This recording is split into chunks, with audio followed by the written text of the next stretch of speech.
So, going back to like just the marketing angle of everything, it's just, the main thing that I focus on now, and Facebook is ever changing. Like every day I get on, it's like something different. And a lot of business owners, they think they can get into Facebook and figure it out.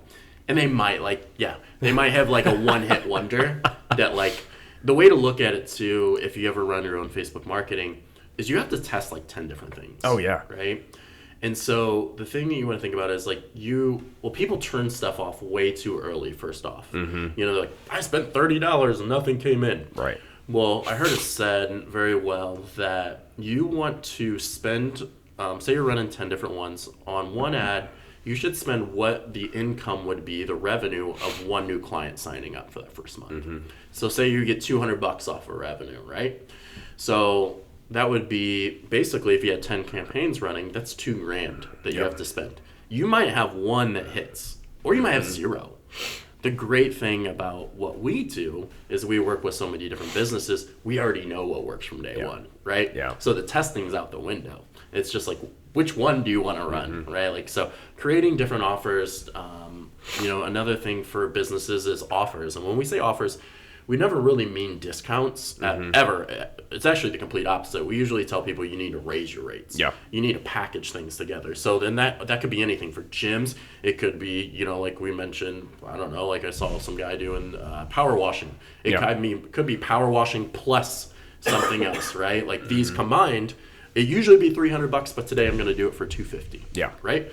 And maybe you give $50 off, but it would cost you more to go to 2 different appointments to do that. Right. Right? Mm-hmm. So figuring out and just working with people on where their target audience is. So like the number one thing in marketing is like, you got to know who the people you want in your business and your gym, things like that, right? Yeah. Is it 40 to 50-year-olds? Is it 30 to 40-year-olds? Is it 20-year-olds, which I don't recommend?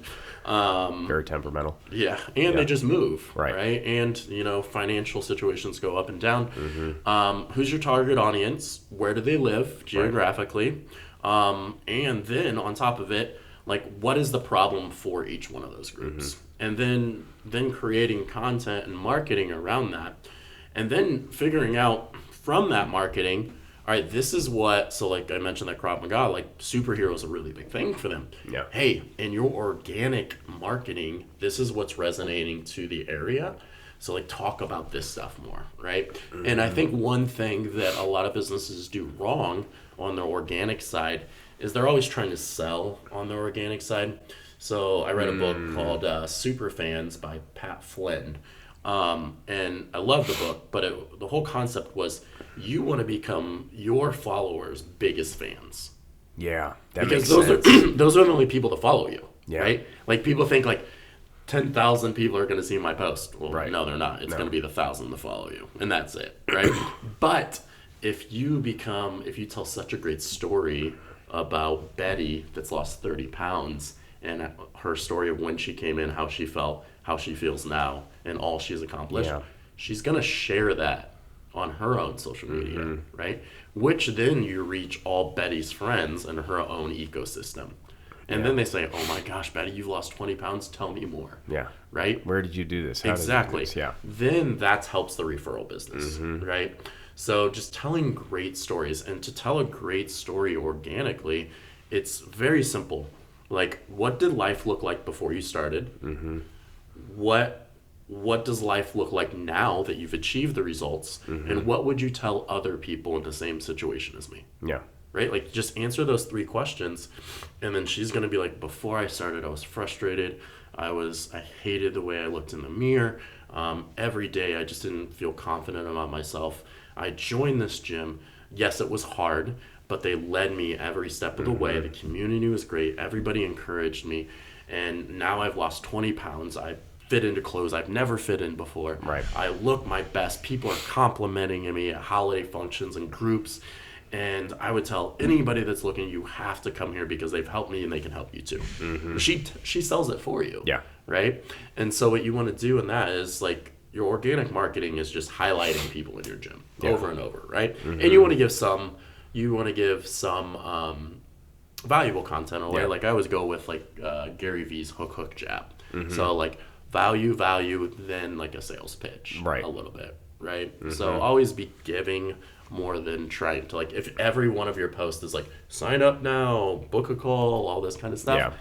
people just think that you're like, nah, Trying to sell them. yeah, you're just trying to sell people all the time. Which people don't like to be sold anymore. No. And that's where marketing has such a place nowadays, is if you know how to tell the story right, then people want to be a part of it. Yeah. Right? Like, why do you buy the brands you buy? Yeah. You know, like, I buy 10,000 because it's outdoorsy, it's rugged, it's durable stuff, and it's simple. Yeah. It's basic, and that's what I like, right? So they tell a story, and I'm like, oh, cool, that resonates with me. And then because of that, I end up buying the product. Yeah. And I'd say, like, people, if you write marketing correctly, it becomes more of like, it looks like you're helping than selling. Yeah. Right? Like, we have the solution. You've been frustrated by doing it. You've joined F45 Orange Theory. You're tired of jumping on the cardio all the time. It's because you're not doing strength training. But we can teach you, we know it's intimidating. Empathy, huge, right? Using empathy. We know that it can be intimidating, but we know that you need it, and you know you need it. Right. Right? We can help you and guide you. Right? And so far, that has been the best ad that we've run, I think. Yeah, it's across, and Yeah. I think I was just telling somebody yesterday, I think, if we think back 2 years, or even just, right before COVID, we always heard, like, a lot of females say, if I lift, will I get bulky?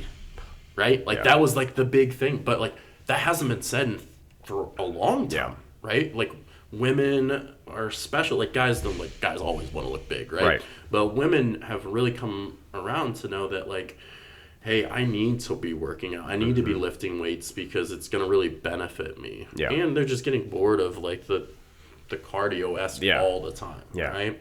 Well, it leads to a skinny fat look, Yeah. right? Like, and women are realizing that's not what I want. No, I want the to have a decent stature to where it's. I mean, and realistically, going back to longevity, muscle mass is needed for that, right? Yeah. So if you want to not have to worry about falling down the stairs at 70 years old, you should probably have some muscle to help control joints, ligaments, all that fun Yeah, stuff. Right? or even if you're a marathon runner and you need to be lifting weights because 50% of people are going to put hip and knee or back pain, right? So, like, Exactly. if you love running, which is great, I don't, but if you do love running, hey, you need to be doing some strength training to, like, build up around those knees, build up around those hips, do some squats.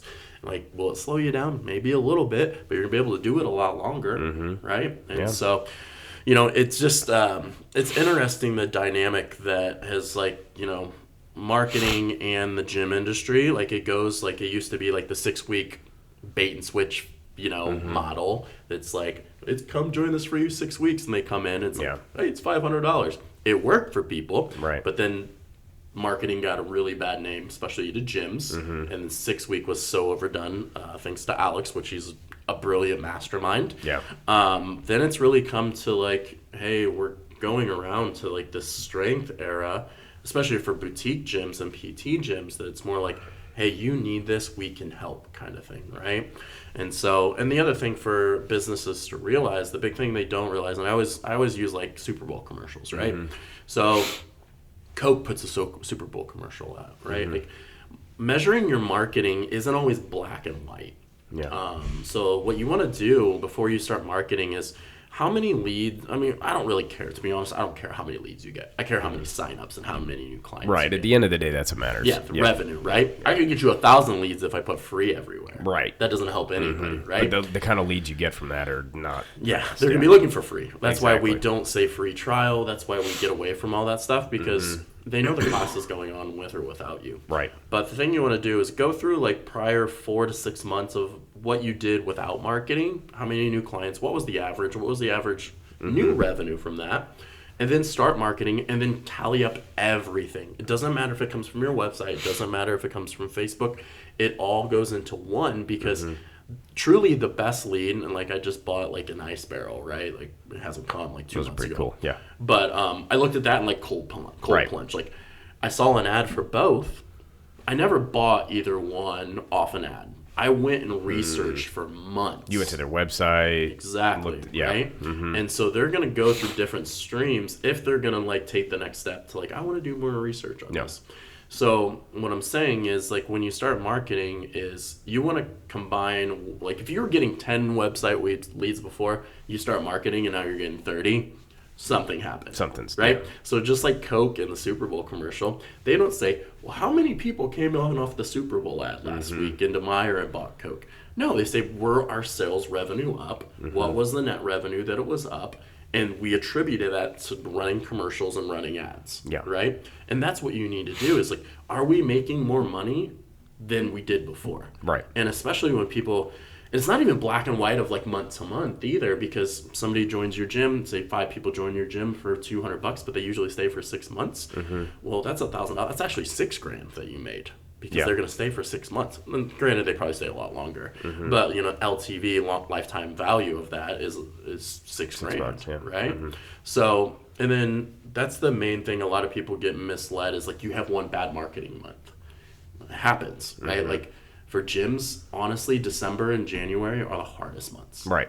And it sounds like the greatest months, right? But like when you have Planet Fitness, because I know like the F40, I had a buddy open an F45, they got to spend $150 a day on ads, right? And so we just signed up a franchise personal training company that had to spend $7,000 a month on ads. Wow. $28,000 over 4 months. And so What did they bring in off of that? they were getting $50 leads, which is very expensive. Yeah. So I've already got them down to 25.